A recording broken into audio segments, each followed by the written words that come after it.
La economía tiene nombre. Un momento para mirar por dentro y desde diferentes visores la economía cubana. Buenos días, estamos aquí como cada lunes y vamos a explicar rápidamente. La pasada semana comenzamos un tema que no lo pudimos terminar por problemas eléctricos. Se fue la corriente en la emisora y no pudimos terminarlo. Estábamos abordando el papel de los economistas y la economía cubana y específicamente qué papel desempeñan cuando de tomar decisiones se trata. ¿Le hacen caso los directivos a los expertos de economía? Si concordamos en que hemos tenido varios bandazos económicos, entonces es que no se le hace caso a los economistas en Cuba. Esa es la propuesta de hoy. Frank Quesada Espinosa, profesor de economía, casi doctor en economía y nuestro invitado de cada semana. Él sabía que le íbamos a abordar de esa manera, ¿no? Esa era la pregunta que se había quedado incluso pendiente a la hora en que se fue la luz. Entonces, recordar rápidamente, Frank, ese papel de los economistas en la economía cubana. ¿Cuál usted cree que sea hoy? ¿Se le hace caso? ¿No se le hace caso? Nos referimos un poco el lunes pasado a la importancia que tiene la economía y la importancia que tiene la contabilidad para un tipo de sociedad como la nuestra, donde se aboga por una producción social y que la maximización de esa producción social y la participación de todos y para el bien de todos, en definitiva, es fundamental la economía. Estuvimos abordando varias cosas desde el plano teórico, además también. Y la importancia que reviste como tal la economía y la contabilidad para la toma de decisiones. Ya. Estuvimos abordando algunas cuestiones, inclusive nos remontamos hasta marzo, ¿no? Sí. Pero hay un folleto que se lo recomiendo a los oyentes, muy interesante también, que se llama Los primeros pasos del poder soviético de Lenin, donde en 19 ocasiones se refiere a la contabilidad y el control como algo fundamental para una economía tipo socialista, ¿no? Entonces, ¿qué importancia tiene? Bueno, es fundamental. Es fundamental.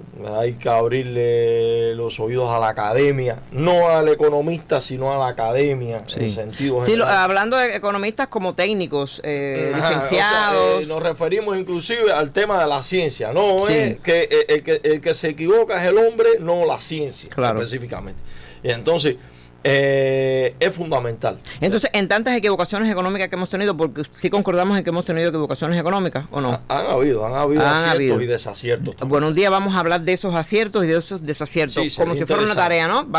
Sería interesante, pero supongamos que en los desaciertos económicos que hemos tenido, porque de hecho lo hemos tenido si no tuviéramos una economía bloqueo aparte como está hoy, ¿no? Que está prácticamente devastada la economía cubana. Entonces es que no se le ha prestado suficiente oídos a los expertos económicos durante estos años.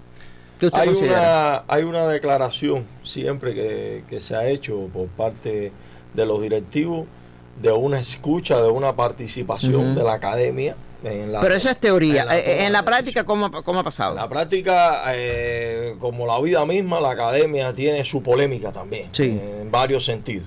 Nada es monolítico. En la academia hay personas que se ponen en determinadas posiciones, hay otros que se ponen en otras posiciones y que la solución siempre es como aquel poema de Antonio Machado, que la verdad no es mía ni es tuya, hay que salir juntos a buscarla, ¿no? Entonces, en el caso cubano han habido desaciertos evidentes, porque donde en un momento determinado se ha apostado por un determinado actor o por una determinada forma de hacer, después eso no ha sido la solución y entonces es exactamente lo contrario a lo que se y donde hemos dicho, dije Diego, ¿no? Y más entonces, o menos. A veces se han tenido, por ejemplo, posiciones en donde se ha declarado un acercamiento o un alineamiento con una teoría económica, no sé, vietnamita, china, y entonces, bueno, han apostado por determinadas cosas y determinadas formas de hacer.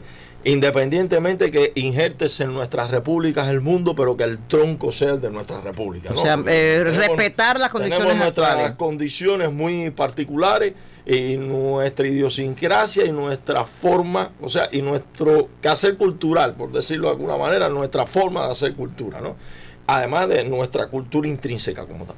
Y evidentemente, por ejemplo, hay medidas como la tarea de ordenamiento, que no tuvieron el feliz término y la feliz idea por la cual fue concebida, que independientemente de que no haya cogido el curso ideal, era algo necesario. Lo ha podido percibir inclusive los actores no estatales cuando le han puesto un tipo de cambio a 120 y después el tipo de cambio en el sector informal es a más de 350, con una diferencia de 3 veces el tipo de cambio. Ha habido problemas grandísimos en la contabilidad. Imaginemos una economía como la nuestra, que tuvo durante muchísimo tiempo 24 veces una diferencia de tipo de cambio. Entonces, independientemente de que no fue el final feliz, el puerto feliz realmente al cual se arribó, era algo necesario. Ahora, el cómo hacerlo es algo que tuvo mucha polémica. Y en las polémicas estuvo, por supuesto, ese papel de los economistas. Vamos a la pausa, como siempre lo hacemos con esta tarea pendiente. ¿Necesitan entonces nuestros empresarios, nuestros directivos, tener conocimiento económico para tomar decisiones? ¿O necesitan tener al lado los economistas? De esos tantos bandazos económicos que hemos cometido, ha sido en parte porque no le hemos hecho caso a lo que dicen los economistas. Responde después de la pausa. Cada lunes después de las 9:30 de la mañana en Como lo oyes, la economía tiene nombre.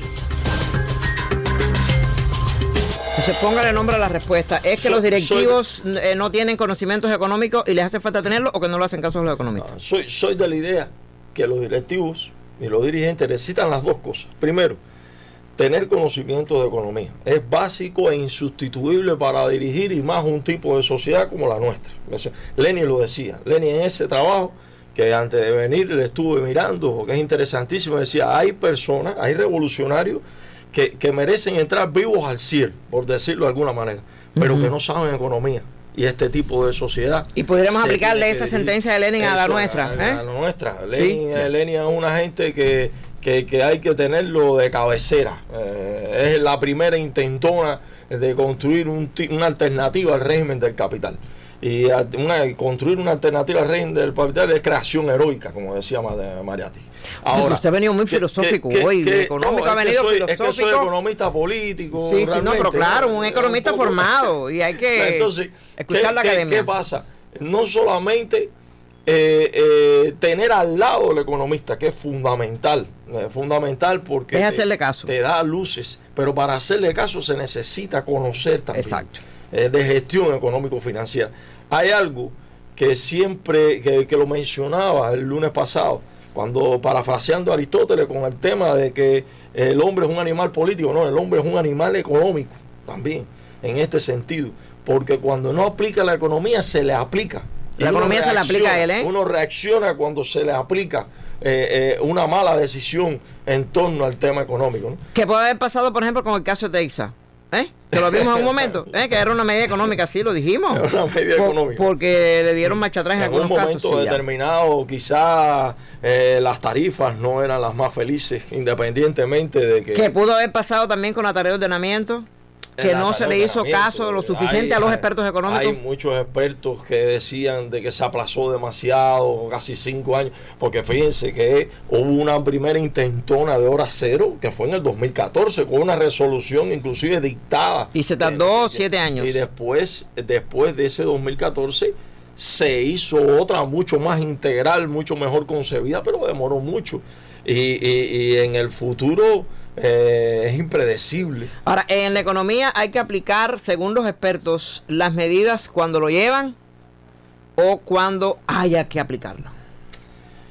Hay que tener en cuenta muchas variables, y en una sociedad como la nuestra la variable social es fundamental. Es fundamental porque de eso se trata, una alternativa que sea diferente. Ahora, hay medidas que en un momento determinado hay que tomarlas, y hay que tomarlas. Ajá. ¿Por qué? Porque a veces la demora en tomar una decisión para salvar una cantidad de vulnerables, si la decisión se toma fuera de contexto, después caen muchos más vulnerables, porque la economía tiene eso. La economía a veces tiene un retardo estadístico en el cual tú tomas la decisión y eso impacta la sociedad, y a veces es meses pero a veces es años. Cuando tú empujas la toma de una decisión, a veces un mes, el impacto a veces es peor en un contexto determinado. Bueno, nosotros en el contexto cubano casi todas las medidas que estamos tomando no tienen que ver con el contexto. Pero de eso vamos a hablar en otro momento, porque yo lo que sí no soy es experta económica. Lo que evalúo es la sociedad. Entonces, yo le voy a dar una tarea para la próxima semana a propósito de un término que utilizamos hace algunos lunes y un oyente, específicamente Adrián Pérez, me dijo que lo retomáramos. ¿Cómo es eso? Que en el socialismo hay monopolio. Si ese es un término capitalista, porque dijimos que Etex era un monopolio, usted lo dijo, no yo. Sí, sí. ¿Y por qué? ¿Cómo es eso? Que en el socialismo hay monopolios. Eso es para la semana que viene. Esa. El lunes. Para el sí, lunes. Vaya sí. buscando los ejemplos, porque el lunes próximo vamos a hablar de los monopolios económicos en el socialismo cubano. Buenos días y lo espero el próximo lunes, siempre junto a mi invitado, Fran Rafael Quesada Espinosa.